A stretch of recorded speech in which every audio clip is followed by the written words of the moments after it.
For 1 month, an international coalition has risen up to denounce this war. Nations, businesses, citizens, the United Nations, together, we have one common goal: to defeat Vladimir Putin. Putin thought he would conquer Ukraine in a few days, and he was wrong. He thought he would divide the EU and our allies, and he was wrong, because the people of Ukraine are fighting bravely, defending their homes and the future of their children, defending their democracy and defending our European common values. The European Union, with our allies, we stand as one, and we are taking action against the Kremlin. With our international partners, we have imposed the heaviest sanctions we have ever adopted, hitting the financial system, crippling key economic sectors, and cracking down on supporters of the regime, freezing Russia's foreign reserves, banning banks from SWIFT. The ruble has plummeted, multinationals are fleeing, and sanctions on Russian companies and on decision makers, propagandists, oligarchs, freezing their EU assets, banning their travel in the EU, targeting their yachts, their villas, their private jets. And we are implementing these sanctions and working to close the loopholes that provide an escape for Russia. And we are prepared to do more to starve Putin's war machine. Ladies and gentlemen, as we speak, the Ukrainian people are battling for their freedom, and will not abandon them, because this is our political and moral duty.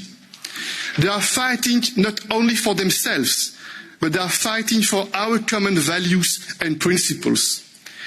In Versailles 2 weeks ago, we decided to increase our humanitarian, political, financial and material support to Ukraine. Over 3 million people have fled to the EU, mostly women and children, and we are welcoming them with dignity, and will continue to offer them any assistance they need and show solidarity with the countries on the front line. And will also continue to provide military equipment to Ukraine with €1 billion already mobilised through the European Peace Facility. We also have a very powerful tool in our association agreement with Ukraine, and we must make the most of it. Just last week, we continued our support in the energy sector by connecting Ukraine and Moldova to our European electricity grid. We have also worked intensely on the diplomatic front to try to end this war. President Macron and Chancellor Scholz have also played an important role in our diplomatic efforts, and I speak to President Zelensky nearly every day. And I've spoken with President Putin multiple times, and the goal is clear: this war must end. Our Ukrainian friends are also asking for another kind of help. This is political help. Ukraine is part of our European family, and we agreed to support the European choice of Ukraine and its right to choose its own destiny. We have decided to immediately strengthen our bonds and deepen our partnership, and to support Ukraine in pursuing its European path. We have proposed to launch a Ukraine Solidarity Trust Fund and an international donors conference to provide support to Ukraine for its immediate needs and to help rebuild a free and democratic Ukraine. Et mesdames et messieurs, nous aurons l'occasion d'aborder. Ladies and gentlemen, we will have the opportunity to talk about this at the G7 summit and the European Council tomorrow. Now, a few points regarding the Versailles agenda, which I think breathes new life into the whole issue of European sovereignty. We all know that the European project is about peace and prosperity. That is the promise it holds. Now, in the European Council, we want to make sure that we turn the European project and prosperity into reality. We have to factor in the climate agenda, the digital agenda, and we know to what extent COVID put a lot of pressure on us, and it revealed our flaws and our shortcomings. But of course, it also showcased solidarity and the ambition that we have for our European agenda.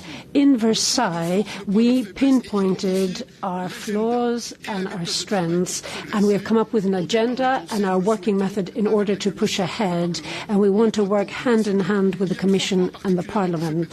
There are 3 points that I would like to focus on.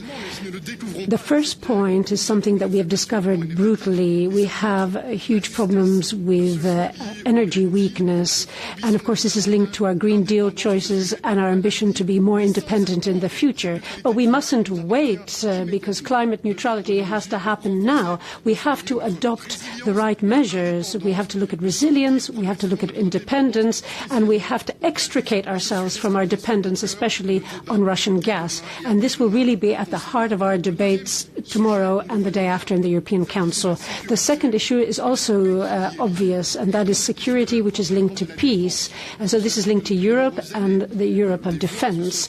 For years now, some voices have been clamouring for European countries to work together in order to boost their European defence capabilities. We've got some initial tools that have been put into place, but now it's obvious that we have to change tack, we have to move up a gear, and I firmly believe that this bold decision taken by the 27 European leaders linked to a peace facility in order to deliver military equipment clearly shows that if we want to, Europe can have a real ability to bring its influence to bear in order to promote peace and our values. And then, ladies and gentlemen, the third point that I would like to raise is linked to the robustness of our economic base. We have to adopt measures that deal a blow to the Russian regime, and we can do that because we have a strong internal market with 450 million consumers.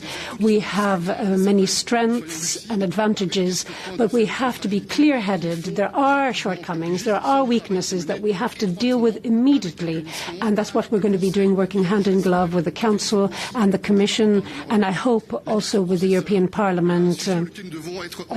Chips, microprocessors, these are technology-related issues that we're going to have to look at and that will have a bearing on innovation. Health as well. We've seen to what extent the whole issue of health has an impact on our collective welfare and prosperity and how it is linked to our economies. So we're going to continue working on this and push ahead. Madam President, you can see this, and ladies and gentlemen, there is no doubt that the last few years haven't been easy for Europe and the world. We have had digital transformation, global crisis, global pandemic that has dealt a huge blow to us, but we have resisted and we've tried to draw lessons, especially those linked to economic recovery and the ability to work together. We all also woke up a month ago to a different Europe, to a different world, because once again, war is unfolding on European soil. We are fully aware of our responsibility. We have to rise to the occasion because we're fully aware of the fact that the decisions that we take today have to be intelligent, have to be strategic, so that we can make sure that we rise to the occasion and rise to the promise of the European Union linked to peace and prosperity. Thank you. Thank you, President Michel. I give the floor now to the President of the European Commission, Ursula von der Leyen.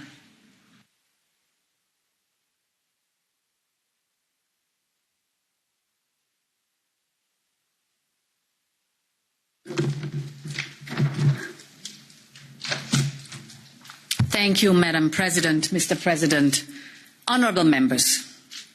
Every day we watch in horror the images coming from besieged Ukrainian cities, the devastation of Mariupol, Kharkiv and the outskirts of Kyiv. But let me take you for a moment beyond the front line into occupied Ukraine. After the siege and the shelling, the reality of occupation is just as terrifying. Fresh food has become a luxury. Hospitals and pharmacies are running out of medicines. Hundreds of people have been detained by Russian occupation forces.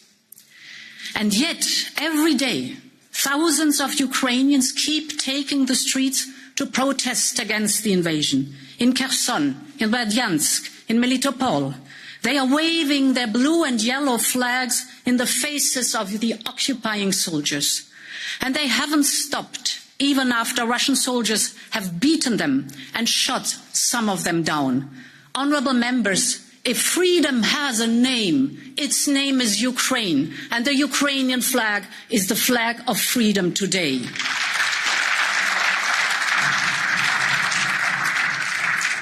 All our efforts are aimed at making this war a strategic failure for Putin. And this is why Member States agreed to assign €1 billion for security assistance to the brave Ukrainian fighters. But supporting Ukraine also means draining the resources that Putin is using to finance his atrocious war. Last week, we decided on a fourth package of unprecedented sanctions. We are denying Russia the status of most favoured nation and severely restricting its access to our markets, because Russia should not benefit from the very same rules-based order that it is so grossly violating. We are stopping new European investment across Russia's energy sector, because we should not be reinforcing the energy dependency that we want to put behind us. We continue to pressure Russian elites close to Putin by hunting down their yachts, prestigious villas and expensive cars, because those who sustain Putin's war should not be able to enjoy the lavish lifestyle while bombs are falling on Ukraine. These measures come on top of 3 other packages of sanctions. They are already biting hard into the Russian economy. The ruble has plummeted to an all-time low earlier this month. Interest rates are above 20%. Rating agencies have downgraded Russian bonds to junk status. Hundreds of global companies are leaving Russia because they don't want to feed Putin's war of choice. This, honourable members, is the legacy that Putin will leave behind in Russia. He has become the worst enemy of the Russian people too.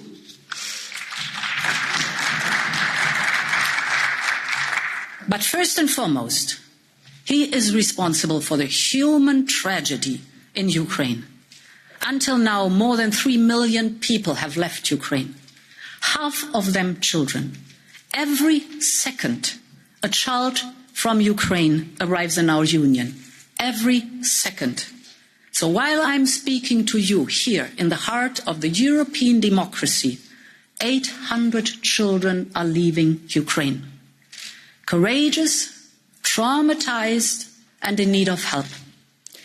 They leave behind their brothers and fathers, not knowing whether they will see them again. And it is heartening to see the pan-European wave of solidarity for our Ukrainian friends. I applaud the enormous generosity of all Europeans, all member states and Moldova. At the European level, we will mobilise massive resources to support member states hosting people fleeing the war. We've made sure that the regional development and cohesion funds and REACT-EU can be used with the greatest flexibility so that cities and regions can invest in schools, housing and healthcare. And many, many thanks for your support. I just saw this is up to 17 billion that we are moving now. Many thanks to you. But I think this is not enough. We now propose to accelerate 3.4 billion euros to front-load liquidity to our member states that are showing such exceptional solidarity. So I count on you, honourable members, to greenlight this money quickly. This will send a strong message of our common commitment to supporting the Ukrainian people. And honourable members, we should be clear-eyed about what lies ahead of us. Our continent is being rocked by a tectonic shift not seen since the fall of the Berlin Wall. The consequences of this war on Europe's security architecture will be far-reaching. And I'm not just talking about security in military terms, but also energy security and even food security are at stake. So let me start with energy. Energy policy is also security policy. And that's why the Commission has proposed measures that would allow us to significantly reduce our gas imports from Russia. This is very ambitious, but we can achieve it.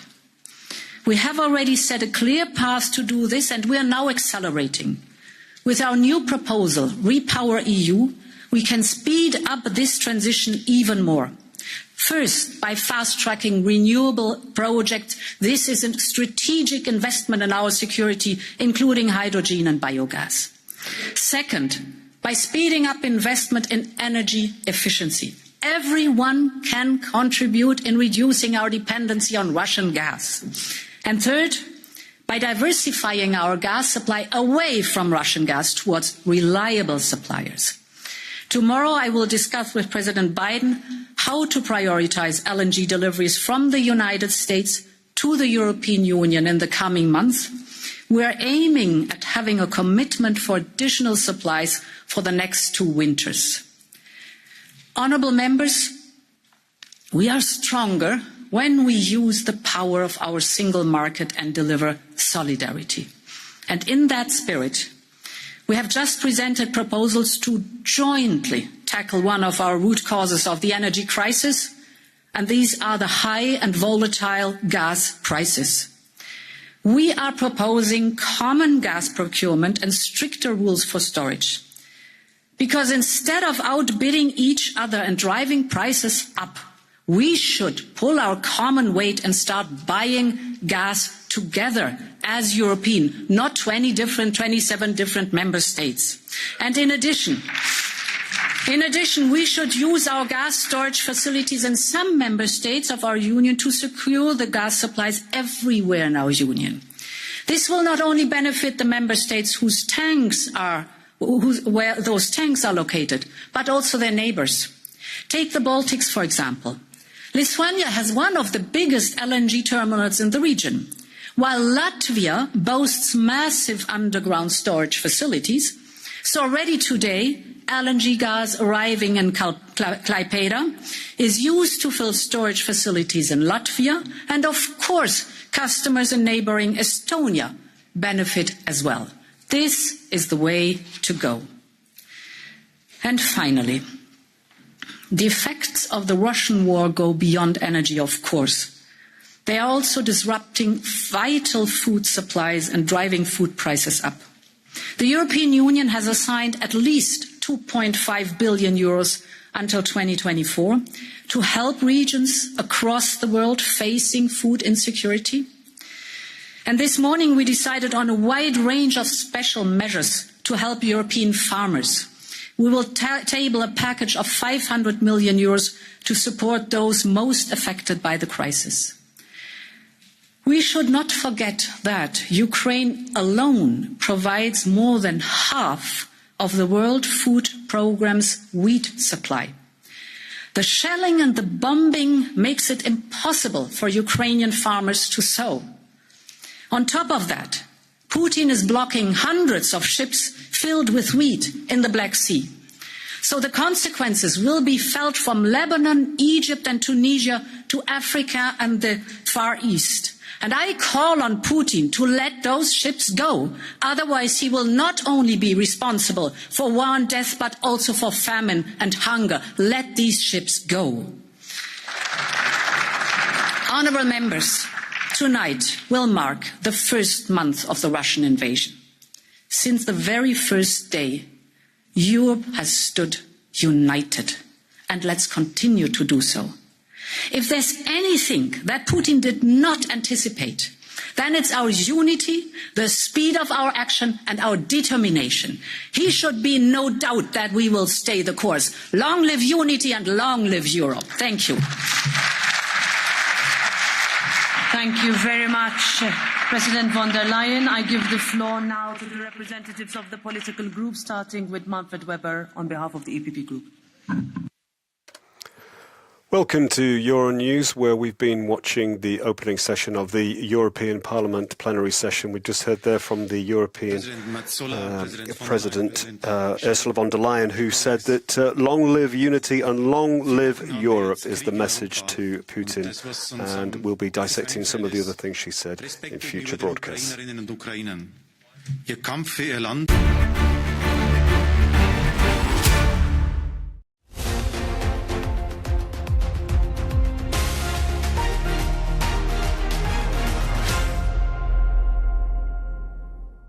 A reminder of our top story this hour. Trapped and encircled by Russian forces, around 100,000 residents of Ukraine